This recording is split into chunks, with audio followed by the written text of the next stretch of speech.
Mengapa harus memahami bahasa tubuh? Manfaat apa yang bisa kita ambil dari mempelajari hal tersebut? Dan pentingkah hal itu dalam kehidupan sehari-hari kita? Bersama saya Abdul di channel Out of the Book. Menjalin hubungan antar pribadi dalam kehidupan sehari-hari tidaklah mudah, seperti yang kita harapkan. Banyak aspek pendukung yang menjadi kunci keberhasilan seseorang dalam bersosialisasi. Di antaranya adalah bagaimana kita berkomunikasi dengan orang lain. Seperti kita maklumi, sifat dan karakter orang per orang sangatlah berbeda dan kadang sulit diprediksi. Seringkali kita tersentak pada perilaku seseorang yang selama ini dipersepsikan baik. Namun ternyata dia mempunyai suatu hal yang tidak kita ketahui. Begitu juga sebaliknya, orang yang tak pernah kita sangka baik malah mempunyai pancaran cahaya di hatinya. Dan komunikasilah yang paling cocok untuk mengetahui lebih dalam harta karun tersebut. Tapi komunikasi ideal seperti apa yang mampu memberikan pencerahan kepada kita tentang bagaimana cara memahami orang lain dengan segala kekurangan dan kelebihannya. Mengoptimalkan sisi-sisi kehidupan si lawan bicara, menganalisanya secara tajam dan mempraktikkannya. Dan mempraktikkan beberapa eksperimen sehingga reaksinya dapat kita tuai sebagai pelajaran hidup. Memang kita akan terkesan seperti seorang detektif.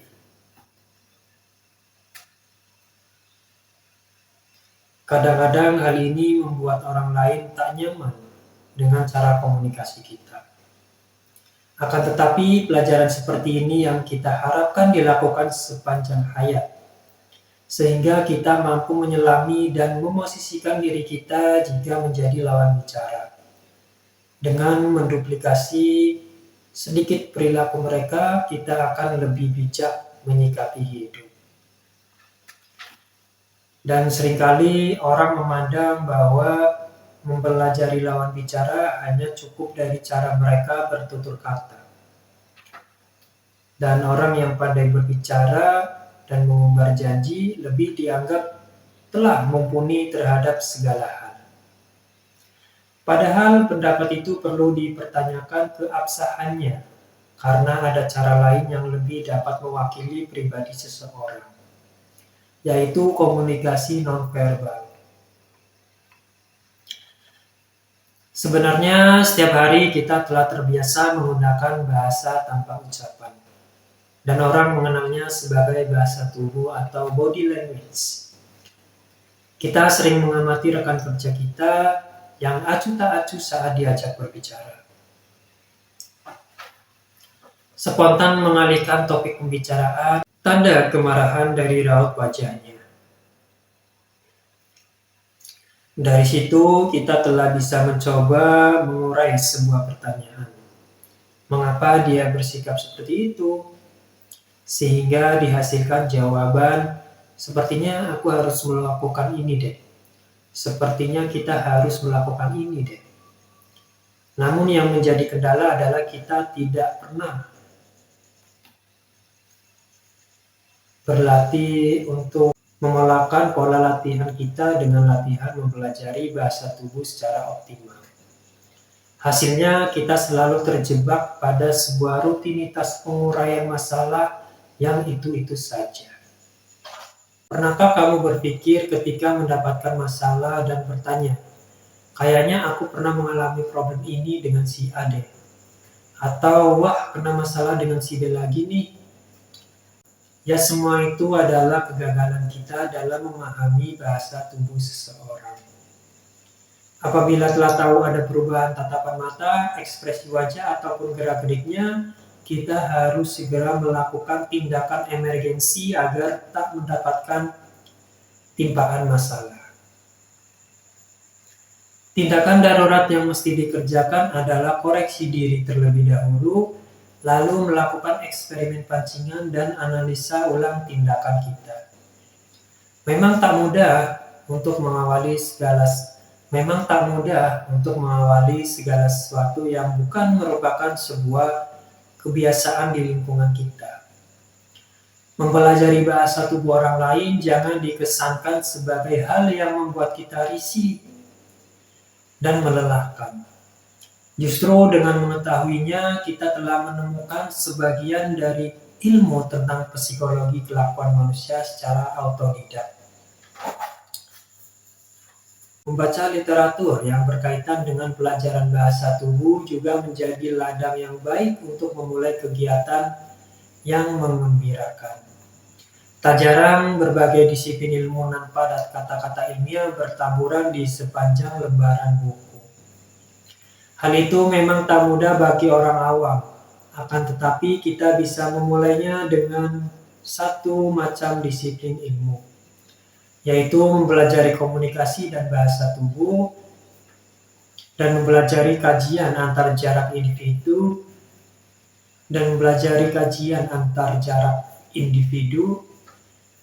dan juga mempelajari komunikasi suara nonverbal untuk membuka celah rahasia bahasa tubuh.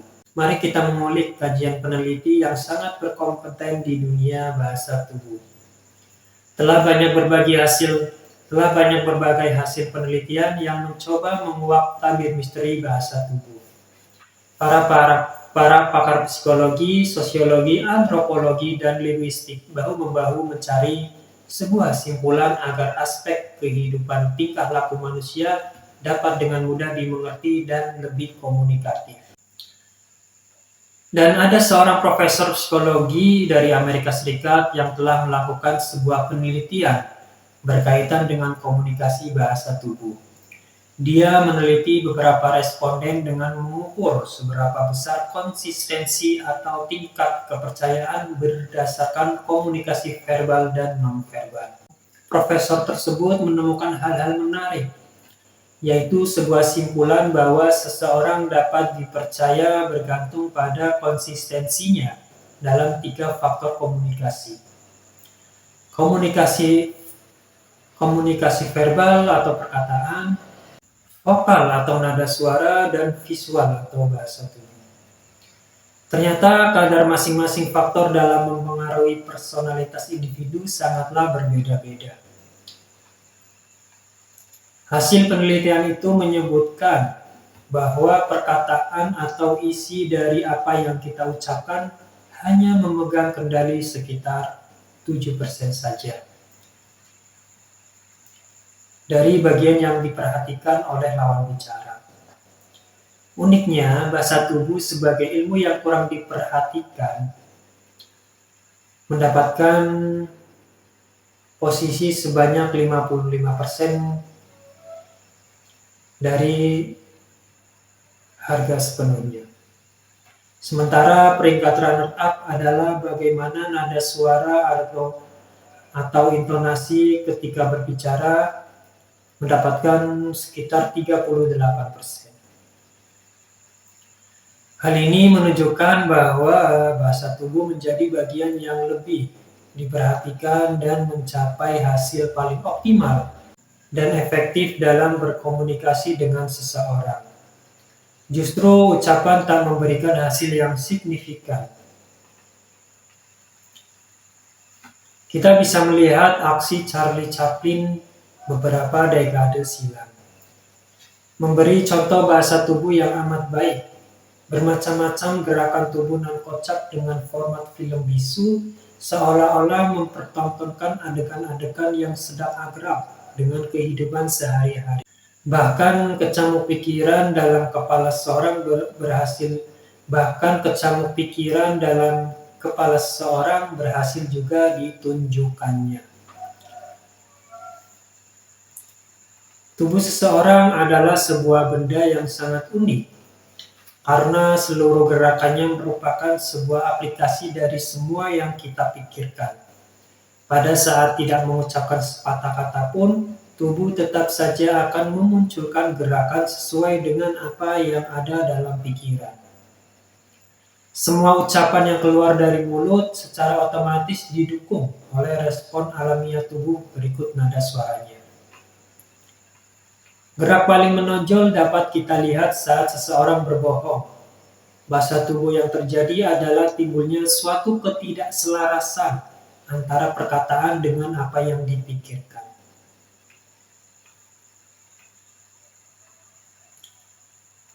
Dan sebetulnya apa sih manfaat yang bisa kita ambil dari memahami ilmu bahasa tubuh ini? Apakah kita seketika akan kaya raya, mendapatkan letak harta karun berada, atau menemukan seorang pasangan hidup yang sesuai dengan harapan kita? Memang tak sejauh itu, akan tetapi nilai yang didapat akan menjadikan kita lebih bijaksana dalam kehidupan.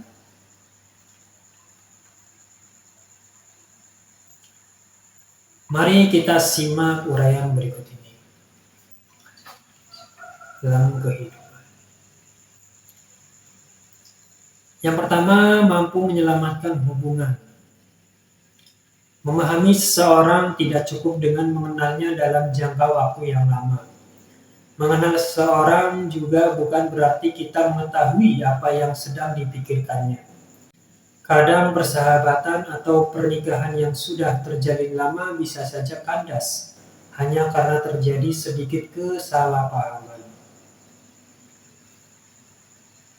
Sebelum hal itu terjadi, alangkah baiknya kalau kita belajar memahami komunikasi nonverbal, sesuatu yang tidak diucapkan oleh lawan bicara. Komunikasi yang sudah terjalin jika diimbangi dengan pemahaman bahasa tubuh yang baik, tentu akan menumbuhkan hubungan yang lebih harmonis. Dengan memahami bahasa tubuh, bukan hanya hubungan yang sudah terjalin lama akan dapat diselamatkan, tetapi juga dalam beberapa detik hubungan itu bisa menjadi hubungan sehidup semati. Dan manfaat yang kedua adalah menyelamatkan diri dari bahaya. Bahasa tubuh amat sangat berguna untuk menyelamatkan diri kita dari berbagai bahaya. Salah satunya adalah menghindari tindak perbuatan. Kalau kita menyangka bahwa seorang kenalan lama ataupun kenalan baru adalah mutlak sebagai orang baik, berhati-hatilah. Seringkali kita diperdaya oleh orang baik yang bermaksud menipu. Jika kita tidak dapat mengenali tanda-tanda tipuan melalui bahasa tubuhnya, ujung-ujungnya kita akan masuk dalam daftar korban yang dikoleksi oleh penjahat. Sebaliknya, jika kita dapat meresapi bahasa tubuh mereka bahwa mereka berkata bohong atau bertindak mencurigakan, tentunya hal yang tak kita inginkan akan terdeteksi. Manfaat yang ketiga adalah mendatangkan rezeki dan kebahagiaan. Kemampuan membaca bahasa tubuh ternyata bisa membawa berbagai rezeki dan kebahagiaan. Contohnya, kita bertemu dengan seseorang yang baru dikenal, dan orang tersebut terlihat sangat tertarik kepada kita. Tetapi karena kita kurang cakap dalam menangkap bahasa tubuhnya, peristiwa tersebut berakhir begitu saja tanpa kesan dan pesan yang berkelanjutan. Padahal suatu kesempatan berharga yang hadir beberapa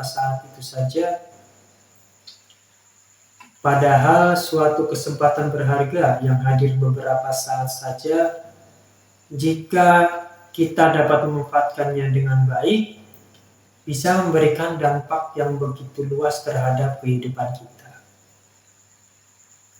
Ada sebuah cerita menarik yang terjadi di sebuah bandara, di sebuah ruang tunggu.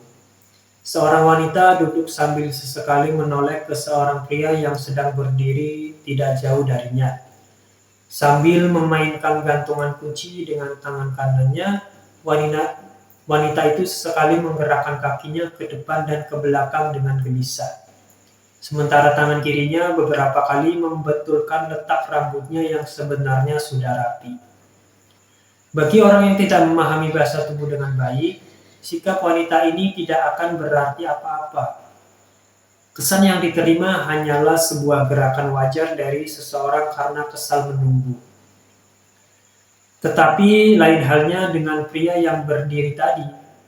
Dia memahami dengan baik tingkah laku si wanita tersebut.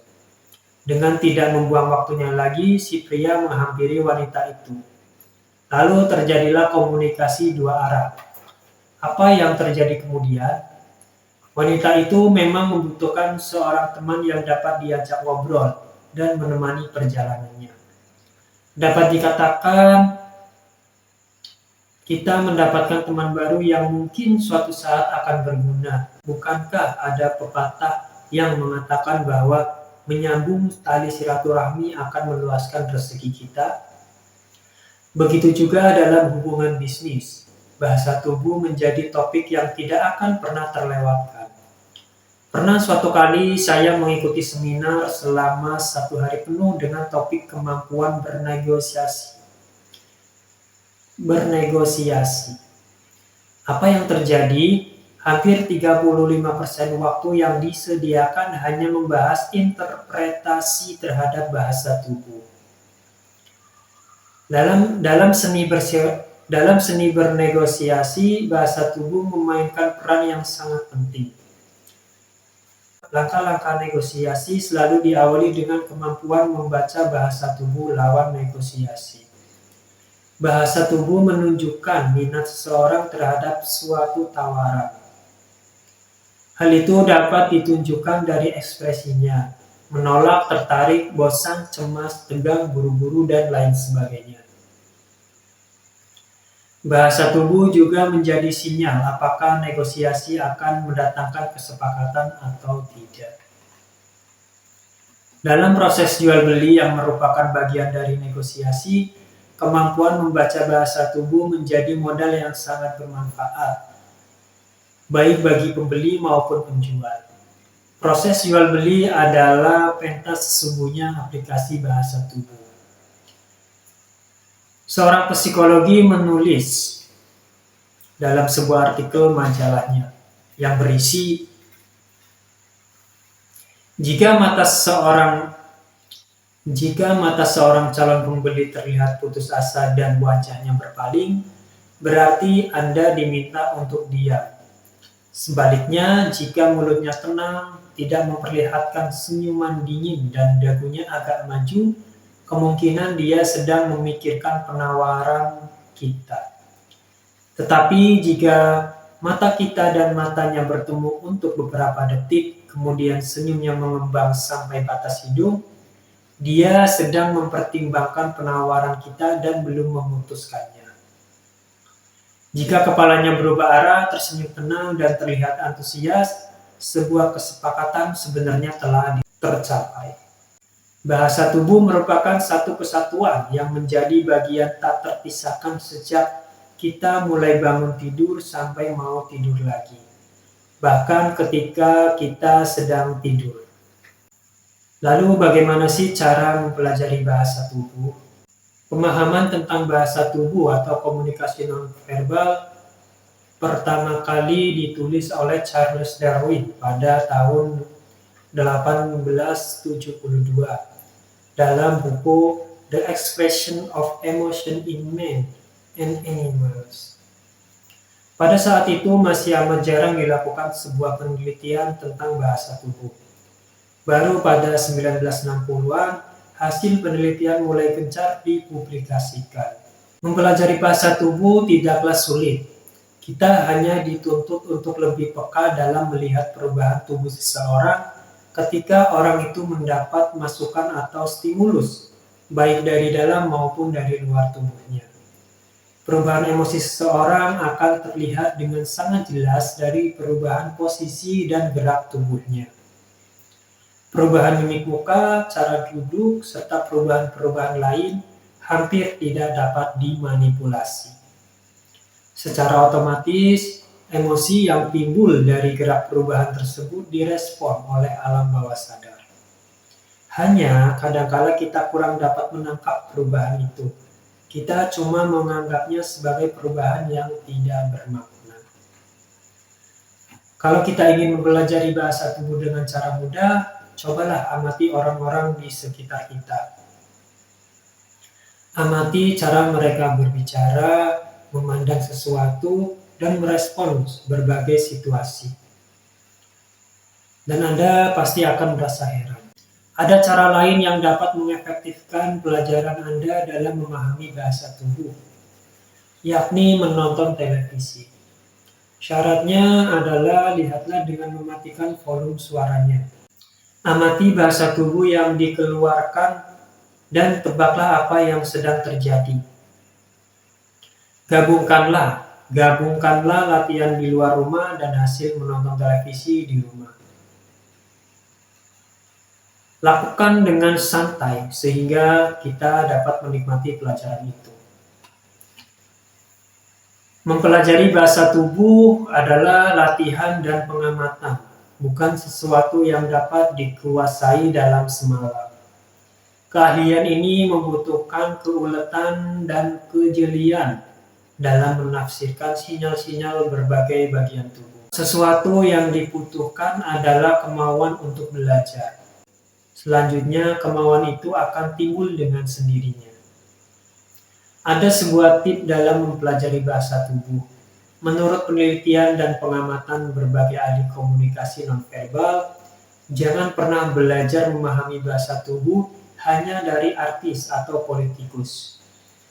Orang dengan profesi ini paling pintar menyembunyikan bahasa tubuh, karena kemampuan mereka dalam memanipulasi bahasa tubuh melebihi kemampuan orang-orang dari profesi manapun. Akan tetapi, bukan berarti kita tidak dapat melihat tanda-tanda bahasa tubuh mereka. Kita tetap dapat melihatnya, hanya jika kita baru belajar, jangan mengambil objek dari kedua profesi tersebut. Namun, kita tidak usah terlalu khawatir akan hal itu. Pada dasarnya, semua orang hampir tidak dapat menyembunyikan bahasa tubuhnya. Sepintar apapun orang tersebut, respon bawah sadar tubuhnya pasti akan terlihat. Kita hanya membutuhkan kepekaan dalam melihat bahasa tubuh. Dalam mempelajari bahasa tubuh, kita juga tetap harus ekstra waspada. Jika kita sudah yakin dengan analisis kita, bisa jadi analisis tersebut salah.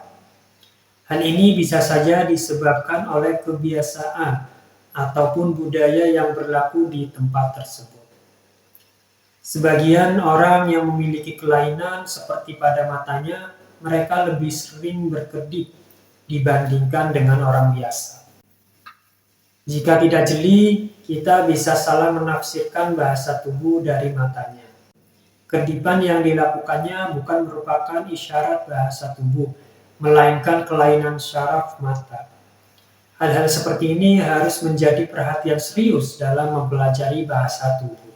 Bahasa tubuh terjadi di mana saja, di kantor, pusat pembelanjaan, juga di rumah. Carilah satu orang yang amati setiap perilaku dan gerakannya. Cari cara duduknya, gerak matanya, serta yang dilakukan bagian tubuh lainnya. Setiap perubahan gerak mengandung suatu arti. Coba kita tebak apa yang sedang ada dalam pikirannya. Dalam waktu yang tidak terlalu lama, kita mungkin bisa mengetahui seperti apakah orang tersebut.